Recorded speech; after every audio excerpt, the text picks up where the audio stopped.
Olá, graça e paz! Bem-vindo a mais um programa de estudos da Palavra de Deus. Hoje eu quero falar para você sobre um personagem que se tornou um herói da fé, Moisés. E eu gostaria de destacar neste estudo de hoje o primeiro diálogo entre Moisés e o Senhor. Quando ali o Senhor se revela a Moisés como o grande eu sou o que sou. E neste primeiro diálogo eu quero começar falando para você que todos nós temos uma história. Nenhum de nós é uma página em branco. Desde o dia em que nascemos até o dia em que o Senhor nos chamará para a glória, nós escrevemos uma história. Então a nossa página está sendo preenchida todos os dias. E aqui é a história de um homem, a história de Moisés e a história deste Deus interferindo na história da humanidade. Queridos, não importa o rumo que a sua história tomou, não importa aonde você chegou, as nossas decisões pessoais, ainda que sejam pessoais, ainda que nós tenhamos o livre-arbítrio para tomar algumas decisões, essas decisões não anulam a soberania de Deus, porque Deus continua governando soberanamente a história da humanidade. E este Deus que governa a história da humanidade, ele se revelou a esta humanidade, a toda humanidade. Ele se deu a conhecer através da sua criação. Ele se deu a conhecer através da natureza. Então eu e você, toda a humanidade, ao olhar para a criação de Deus, nos deparamos com a revelação geral deste Deus. Mas quando chegamos aqui em Êxodo, capítulo 3, nós vamos ver que essa revelação, ela parte de uma revelação geral para uma revelação especial. E essa revelação especial é uma forma de Deus se revelar a algumas pessoas. Deus se revelou através das teofanias. O que seria uma teofania? Teofanias são manifestações visíveis de Deus aos homens. Deus também se revelou a nós através da sua palavra. Deus se revelou à humanidade através do seu Filho, Jesus Cristo, Deus encarnado. E Deus também se revelou na história e revela através dos seus profetas. Isto seria uma revelação especial. E nós veremos no estudo de hoje essa revelação especial, quando Deus se revela ali a Moisés neste diálogo, em uma sarça ardente, numa sarça que pegava fogo, mas não se consumia. Então acompanhe aí comigo, por favor, Êxodo capítulo 3, verso 1. Diz assim: Moisés pastoreava o rebanho de seu sogro Jetro, que era sacerdote de Midian. Um dia, levou o rebanho para o outro lado do deserto e chegou a Horebe, o monte de Deus. Ali o anjo do Senhor lhe apareceu numa chama de fogo que saía do meio de uma sarça. Moisés viu que, embora a sarça estivesse em chamas, não era consumida pelo fogo. Que impressionante, pensou. Por que a sarça não se queima? Vou ver isso de perto. O Senhor viu que ele se aproximava para observar. Então, do meio da sarça, Deus o chamou. Moisés, Moisés, eis-me aqui, respondeu ele. Então disse o Senhor, não se aproxime, tire as sandálias dos pés, pois o lugar em que você está é terra santa. Disse ainda, eu sou o Deus de seu pai, o Deus de Abraão, o Deus de Isaque, o Deus de Jacó. Então Moisés cobriu o rosto, pois teve medo de olhar para Deus. Disse o Senhor, de fato tenho visto a opressão sobre o meu povo no Egito. Tenho escutado o seu clamor por causa dos seus feitores e sei quanto eles estão sofrendo.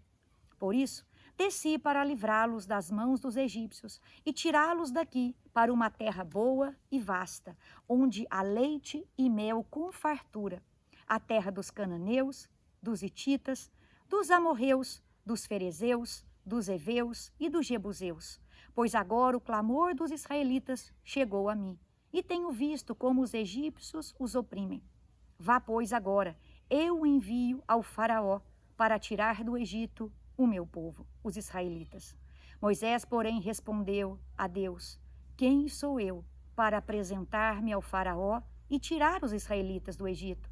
Deus afirmou: eu estarei com você.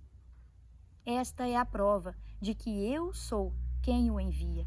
Quando você tirar o povo do Egito, vocês prestarão culto a Deus neste monte. Moisés perguntou: quando eu chegar diante dos israelitas e lhes disser: o Deus dos seus antepassados me enviou a vocês, e eles me perguntarem: qual é o nome dele? Que lhes direi? Disse Deus a Moisés: eu sou o que sou. É isto que você dirá aos israelitas: o eu sou me enviou a vocês. Então, o primeiro ponto, eu queria começar a ver com você a história de Moisés.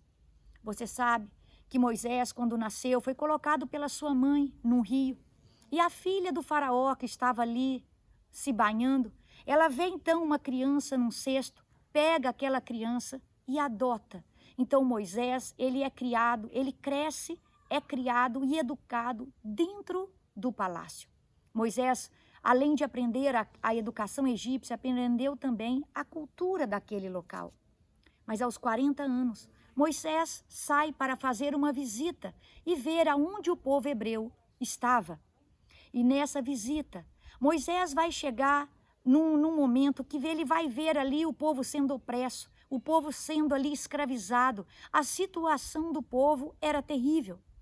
E naquele momento da visita, ele vai ver um egípcio maltratando um hebreu. E naquele momento, Moisés ali se enche de ira e ele mata aquele egípcio. Com medo de Faraó descobrir que ele havia matado aquele egípcio, Moisés foge para as terras de Midian. Ao chegar em Midian, ele se depara com algumas mulheres dando ali água para um rebanho, e ele ajuda aquelas mulheres a dar água para o rebanho. E então, queridos, aquelas mulheres convidam Moisés para ir até a sua casa. Ali estamos a falar da casa de Reuel, o sacerdote Reuel, ou como você o conhece, talvez melhor, Jetro. Moisés passa a viver ali, então, na terra de Jetro, se casa com Zípora e vai constituir ali a sua residência, a sua família, e vai viver ali mais 40 anos. Então, queridos, é nesse momento, depois de 40 anos, onde Moisés já estava ali, pastoreando o rebanho do seu sogro, que Deus virá com essa revelação especial a ele. Diz aqui o verso 1, que Moisés pastoreava o rebanho do seu sogro Jetro. E neste momento, uma sarça começa a se arder e Moisés se aproxima dela, porque o fogo não a consumia. Primeira coisa que eu quero falar para você, entre o tempo em que Moisés saiu do Egito até o tempo em que Moisés foi morar e morou em Midian, 40 anos se passaram. E essa é a primeira lição que eu quero deixar impressa no seu coração. Queridos, Deus usa o tempo para desconstruir os nossos valores, para trabalhar no nosso orgulho, para desconstruir uma cultura que foi impregnada. O tempo de Deus é uma escola. O tempo de Deus serve para revelar o nosso caráter. O tempo de Deus serve para moldar o nosso caráter. Por que eu estou falando isso para você? Porque Moisés estava ali naquele palácio como um príncipe. Mas agora Moisés, após 40 anos, ele não estava mais ali como um príncipe, mas como um pastor de ovelhas, um simples e rude pastor de ovelhas. Queridos, isso não é vergonha, isso é um privilégio. Mas qual era o problema? É que para um egípcio, ser um pastor de ovelhas era algo abominável. E Moisés estava ali sendo desconstruído pelo Senhor e sendo ao mesmo tempo levantado um caráter novo e moldado para que ele pudesse pastorear o rebanho do Senhor e servir ao Senhor com os princípios do Senhor.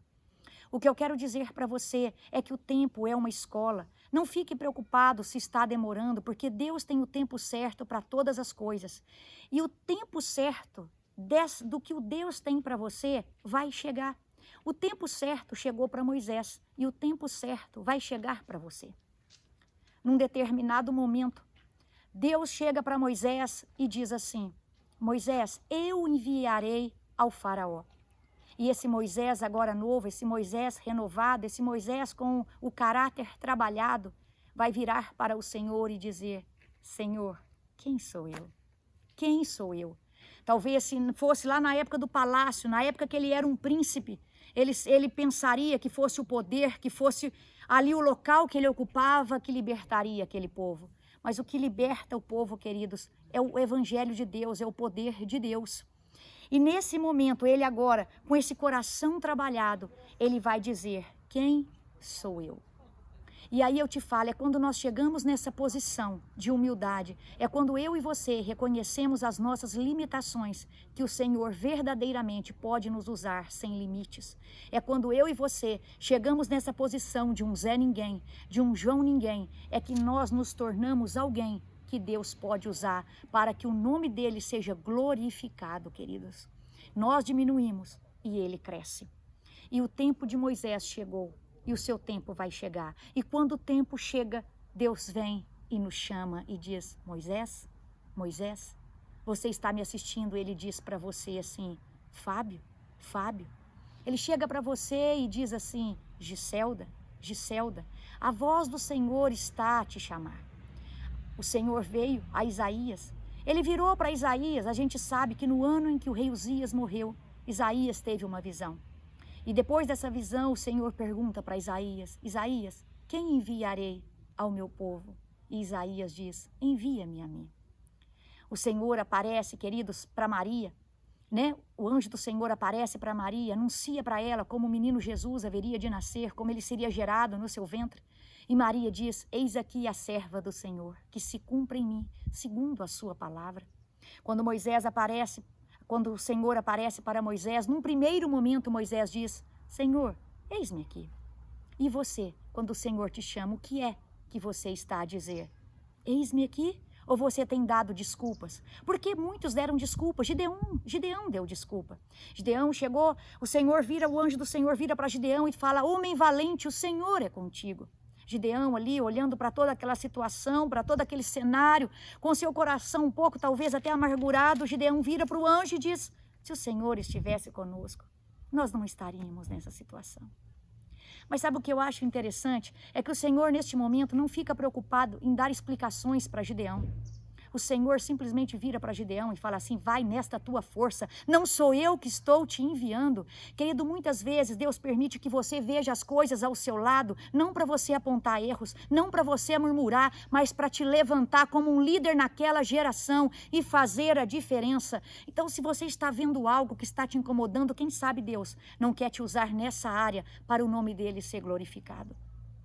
Quando ele chega para o apóstolo Paulo, ou então naquela época não era apóstolo Paulo ainda, era apenas Saulo, né? Na estrada ali de Damasco, uma luz aparece e ele fala: Saulo, Saulo, por que me persegues? Então Saulo, queridos, Saulo ali naquele momento, ele não diz sim, mas também não diz não. Ele só pergunta: Senhor, quem és tu? Quem és tu? Se o Senhor me chama, eu quero saber quem é esse que me chama. E Jesus se revela para ele e fala: eu sou Jesus.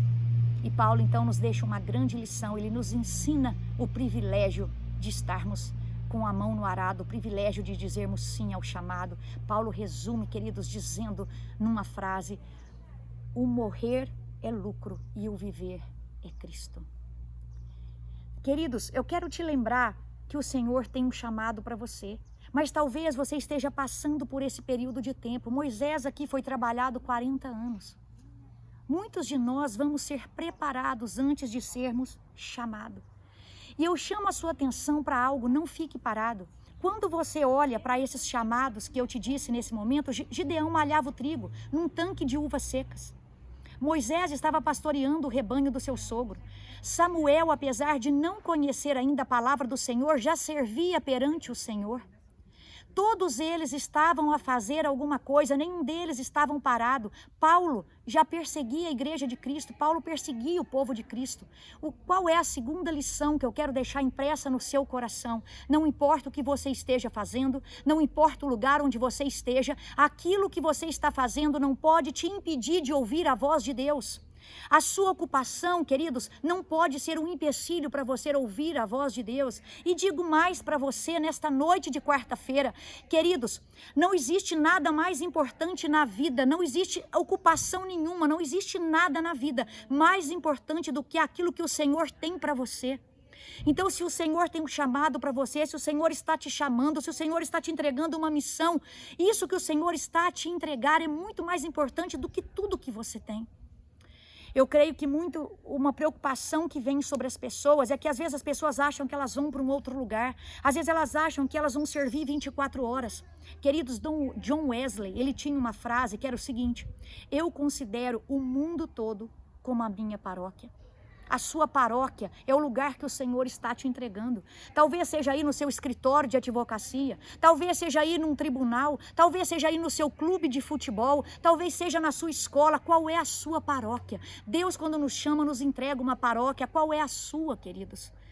Você só precisa identificar qual é a missão que o Senhor está te entregando para você finalmente entrar por essas portas e servir ao Senhor e glorificar o nome dEle aonde você está. E nós continuamos aqui na história e eu quero te encorajar. Porque talvez a gente fica com medo de colocar a mão no arado, a gente fica com medo de dizer eis-me aqui. Mas sabe uma frase que o Senhor falou para Gideão, que o Senhor falou, queridos, para os heróis da fé, que o Senhor falou aqui para Moisés, é uma frase que ele fala para mim e para você. E essa frase que ele diz manda embora todo o nosso medo. Ela tira, querido, ali, ela calma o nosso coração. Ela tira aquele sentimento nosso de inadequação. Qual é essa frase? Quando Moisés vira e fala assim: Senhor, quem sou eu? O Senhor vira para ele e fala assim: eu serei contigo. Aí eu e você aprendemos que não tem a ver conosco, tem a ver com ele. Ele não respondeu para Gideão: não, você é alguém muito poderoso. Não, ele só respondeu: eu serei contigo. Esta é a chave, é a presença do Senhor que faz toda a diferença na nossa vida. Em tudo que nós formos fazer, é a presença do Senhor que faz a diferença. E o Senhor está falando para você: Marta, eu serei com você. Roberta, eu serei com você. Ricardo, eu serei com você. Eu serei contigo. E essa é, queridos, a maior garantia, a maior sossego, a maior segurança, a maior proteção que eu e você podemos ter. É a companhia do Senhor, é a presença do Senhor junto conosco. E finalmente, então, chegamos num outro ponto. Nós vimos a história de Moisés. Nós vimos aqui o chamado de Moisés. E agora nós chegamos aqui, finalmente, à revelação. Então você vai ver que todos nós temos uma história. Você vai ver que o Senhor, queridos, nos chama para glorificar o nome dEle. Mas antes de nos chamar, Deus também se revela a nós. E aqui, eu gosto tanto desta parte, porque o Senhor, queridos, quando Ele quer falar, quando o Senhor revela alguém, você leu a Bíblia, ou você está começando a ler a Bíblia, você vai ver que quando Deus aqui se revelou a alguém, Deus nunca se revelou por revelar. Deus sempre tinha algo a dizer. Ou seja, Deus tem um propósito quando Ele se revela, né? E aqui, neste momento, o Senhor vai se revelar a Moisés e vai se revelar a ele de forma extraordinária. Eu garanto a você que quando você sai pelas ruas, você não vê aí uma árvore pegando fogo sem queimar a todo momento. Então ele aparece ali numa circunstância extraordinária, sim. Mas é aí, meu irmão, que eu quero falar com você. Não fique preso apenas a esse sinal de uma sarça pegando fogo. Porque o Senhor se manifesta, o Senhor se revela a você todos os dias de maneira extraordinária. Mas porque eu e você nos habituamos com os milagres diários, nós passamos a achar que o Senhor, para nos chamar, que o Senhor para falar conosco deve enviar um anjo, que o Senhor para falar conosco deve queimar ali na nossa frente numa sarça ardente, que o Senhor para falar conosco, queridos, deve mandar uma luz, como foi no caso de Paulo no caminho a Damasco. Nós estamos esperando coisas espetaculosas, quando o maior milagre, o milagre mais extraordinário acontece todos os dias diante dos nossos olhos. O que eu estou falando, queridos, a própria Bíblia Sagrada é um milagre extraordinário de Deus, é uma revelação extraordinária e especial de Deus. Por quê? Porque, queridos, num período de 1500 anos, em torno de 44 autores, em épocas diferentes, em lugares diferentes, escreveram essa mensagem inspirados pelo Espírito Santo. E a Bíblia contém, queridos, A Bíblia contém do começo ao fim uma só mensagem. E a Bíblia, ela não apenas tem a palavra de Deus, a Bíblia é a palavra de Deus. O Senhor fala com você. Em cada uma dessas páginas, Deus está se revelando a você. E se Ele está se revelando a você, Ele tem um propósito para você. A Bíblia, a preservação das Escrituras, é um milagre extraordinário. De 40 a 44 autores, uma só mensagem. Quando, queridos, você vê uma criança ser formada no ventre de uma mãe, ainda aquela célula, uma substância informe, e aquela célula vai crescendo, ossinhos vão sendo formados, um corpo humano vai sendo ali, queridos, formado, os órgãos vão sendo formados, sangues vão adentrando as veias, da onde? E quando finalmente, após 9 meses, uma criança nasce, está diante dos nossos olhos o milagre da vida. O Senhor faz milagres extraordinários. O Senhor se revela de modo extraordinário todos os dias. Mas muitos de nós ainda estamos esperando o mar vermelho se abrir, a sarça arder, a luz vir do céu, um anjo aparecer. Queridos, nesse tempo de Covid, como muitos passaram a valorizar o ar, muitos estão entubados neste momento. E por mais recursos que eles tenham, eles não podem comprar o ar que nós recebemos gratuitamente a cada milésimo de segundo. Milagre extraordinário de Deus. E aí, queridos, eu quero chamar a sua atenção por uma terceira lição. Quando aqui o Senhor vira para Moisés e fala para Moisés assim: Moisés, não se aproxime, porque esse lugar onde você pisa é santo. Repare uma coisa, Moisés viveu naquela região 40 anos. Provavelmente Moisés já tinha ido ali no monte de Deus, no Horebe ou no monte Sinai várias vezes. E Moisés foi com sandálias, mas neste momento Moisés foi convidado a tirar as sandálias. Por quê? Porque o lugar ali era santo. Mas por que ele não era santo antes? Querido, o que faz um lugar santo não é o nome que nós damos para ele. O que faz um lugar santo é a presença do Senhor. Queridos, não adianta nós falarmos, nós darmos nome igreja, não adianta nós darmos casa de oração, não adianta nós darmos o nome casa de Deus. O que vai tornar aquele local santo é a presença de Deus. O que torna, queridos, qualquer local, não é a placa, não é a denominação, o que torna aquele local de reunião santa é a presença de Deus. Aonde nós nos reunimos em nome do Senhor para orar, para buscar o Senhor, para ter um momento de comunhão. Se a presença do Senhor tiver, aquele lugar é santo. E eu aprendo também com esse sinal que nós precisamos como igreja, como filhos de Deus, como servos do Deus Altíssimo, como aqueles que pertencemos ao grande Eu Sou, que nós nunca podemos perder o temor e a reverência. Muitos de nós nos acostumamos a simplesmente entrar e sair da casa do Senhor sem um pingo de temor e reverência. Quantas vezes nós vamos limpar a igreja e achamos chiclete colado na cadeira, queridos? Vamos para o púlpito e achamos copo de plástico lá atrás. Estamos falando de pessoas que servem, estamos falando às vezes até de um grupo de louvor, mas perdemos muitas vezes essa reverência que estamos num lugar santo, porque quem está ali é santo. Precisamos recuperar esse temor. Moisés, na hora que vê, querido, se enche de temor ali. Nós precisamos recuperar essa questão do temor no nosso coração, porque o temor é o princípio da sabedoria. E quando o Senhor então se revela a Moisés, Moisés pergunta para ele: mas o que direi, Senhor? Mas o que eu direi a eles? Sabe o que eu acho interessante, queridos, aqui, já passando para finalizar com você o vídeo? É que o Senhor já havia se revelado para ele. O Senhor disse para ele: eu sou o Deus de Abraão, eu sou o Deus de Isaac, eu sou o Deus de Jacó. Mas, queridos, não basta Deus ser o Deus de alguém, Deus precisa ser o nosso Deus. Naquele momento, Deus se revelou a Moisés como Deus de outras pessoas, mas agora Deus convocava Moisés para ser o seu representante. Agora Deus convidava Moisés para falar em nome dele. Então Moisés não podia simplesmente chegar falando assim: é o Deus de Abraão que me enviou, é o Deus de Isaac, é o Deus de Jacó. Não, Moisés agora precisava saber quem era esse Deus, quais eram os atributos desse Deus. Moisés precisava conhecer em essência quem era esse Deus. Então, quando aqui um judeu faz essa pergunta usando qual é o seu nome, é porque ele queria saber qual era a essência desse Deus. E é através dessa pergunta que o Senhor vem, é através, queridos, desse diálogo, desse aprofundamento, porque nós crescemos no conhecimento do Senhor, nós crescemos em relacionamento do Senhor, quando nós nos aprofundamos em intimidade nele, quando nós entramos na essência dele, quando nós, queridos, mergulhamos nos atributos dele. Então é neste momento desse diálogo que leva a essa intimidade que Deus fala para ele: eu sou o que sou.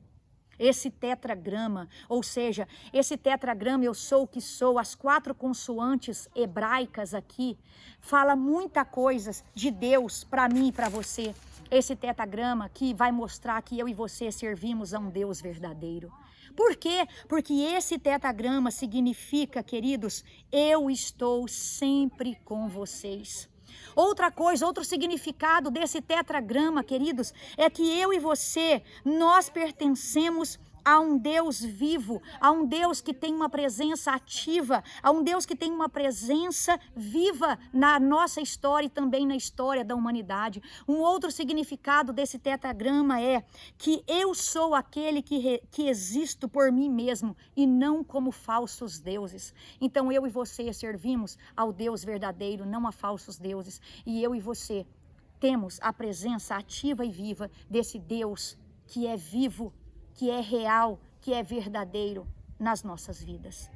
E termino, queridos, dizendo para você que apesar de num primeiro momento Moisés ter dito: eis-me aqui, Moisés, quando recebeu a missão, ele tentou resistir.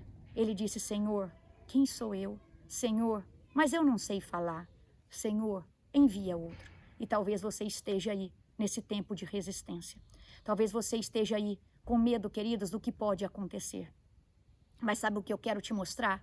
Que quando você abre a sua Bíblia comigo, em Hebreus, capítulo 3, verso 2, ali vai dizer que Moisés foi fiel em todas as coisas na casa do Senhor.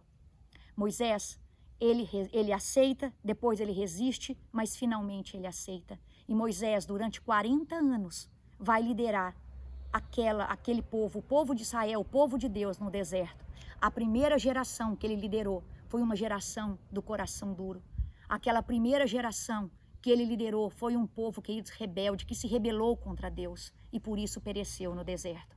Mas a segunda geração era uma geração obediente ao Senhor. E essa geração obediente vai herdar as promessas do Senhor e entrar na terra prometida. E Hebreus aqui, no verso que nós lemos, lembra Moisés como aquele que foi fiel. E eu quero terminar deixando essa última lição no seu coração. Antes, queridos, de qualquer tarefa, antes de qualquer serviço que Deus nos entrega, o nosso primeiro compromisso é em relação à fidelidade. Nós vamos ser, queridos, nós não vamos ser cobrados pelo nosso desempenho, nós não vamos ser cobrados por um resultado, mas nós vamos ser lembrados pela nossa fidelidade ao Senhor. Por isso o Senhor está te chamando. E não fique com medo, queridos, porque você não é medido nem pelo seu sucesso e nem pelo seu fracasso. O seu ministério não será medido nem pelos seus erros, nem pelos seus acertos. Mas o seu ministério, ele será, queridos, ali lembrado pela sua fidelidade ao Senhor. Então, que você possa lembrar desse diálogo, desse primeiro diálogo aqui, dessa revelação especial de Deus a Moisés, e que você possa cultivar muitos diálogos com o Senhor, porque Moisés não ficou apenas no primeiro diálogo, Moisés continuou conversando com Deus. Nós precisamos desenvolver diálogos com Deus, e a cada diálogo Deus vai se revelar de forma especial para nós. Então que o Senhor te abençoe e que você esteja cada dia mais sedento por Ele, mais faminto por Ele e mais sedento pela presença dEle. Que Ele te abençoe, queridos, que Ele te abençoe e que Ele desperte em você a missão e o chamado que Ele tem para você, em nome de Jesus. Amém.